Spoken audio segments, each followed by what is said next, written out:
Well, I really want to know who they give Tecno Sense this 2023 because that person deserves a raise. Tecno has improved in their hardwares and the way they approach the market right now with innovation is appealing. They try to break complex design into simple designs and then make it affordable, which is a key way to penetrate into uh, a different kind of market where other tech companies are already well established in. I don't know if I make sense. Well, here's my point. When Tecno launched the Phantom V Fold, they launched it at the price of $999, which in the industry upsetted the market, and the headline was Tecno has launched the most affordable affordable smartphone or device, because the amount of affordable devices in the market were $1,500, which were 50% more expensive than what Tecno created. And that was a good way, a good strategy to penetrate to the market. And right now, when it comes to the flip clamshell devices, there are others in the market like the Z Flip, N2 Flip from Oppo, and S Flip from Vivo. Now they are quite expensive because they're having the most expensive chipset SoC.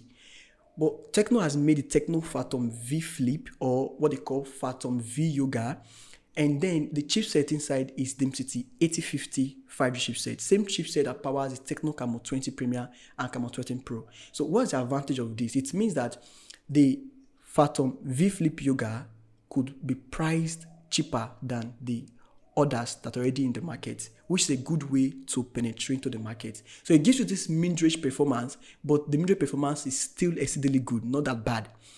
And then you have the experience of the Flip. You get, that is the major thing about the innovation of flip smartphones. And then you have 64 megapixel dual rear cameras, and up front you have 32 megapixel selfie camera. You have also the Super AMOLED touchscreen with 144 Hz refresh rate. So this approach that Tecno is using to penetrate to the flip market is a good strategy. Now let's talk about the battery capacity. So you have the 4,000 mAh capacity, and according to the information that was leaked by a retailer in China, it will support up to 166 watt fast charge. I don't know if that was supposed to be 66 watts, but if it's 166 watt fast charge, that is also welcome.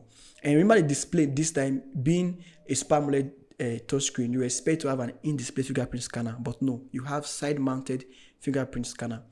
The rear design has this circular module design that has made many people to speculate it to have 6 rear cameras, but I doubt. If you look at the software, you have 64 megapixel dual rear cameras, and that falls in line with the first leak I had many years ago. You know, I made a video about the Phantom AD11, and that should be like 4 or 6 months ago, right? So the first leak I had then also support the 64 megapixel dual rear cameras, but people are saying you come with 6 rear cameras.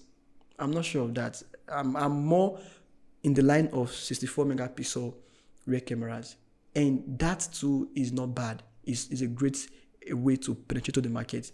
So if it happens that the sensor uses the RGBW sensor that we find on the Camon series and then we found on the Phantom S2 series, then it's a good deal.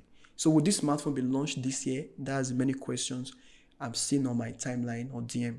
Well, yes, Tecno will launch the V Flip device this year, and it will launch in Eastern Europe, also be launched in India, and then will launch in Western Africa and Eastern Africa. So you can expect it before the next Phantom S3, before the Phantom S3 will launch later this year. So let me know what you think in the comment section, what you think about the Tecno Phantom V Flip Yoga. Although I have this feeling that when the phone comes to the market, national market, it will be called Yoga. It might just be Tecno Phantom V Flip. But for now, it's Tecno Phantom V Yoga, according to the leak from China.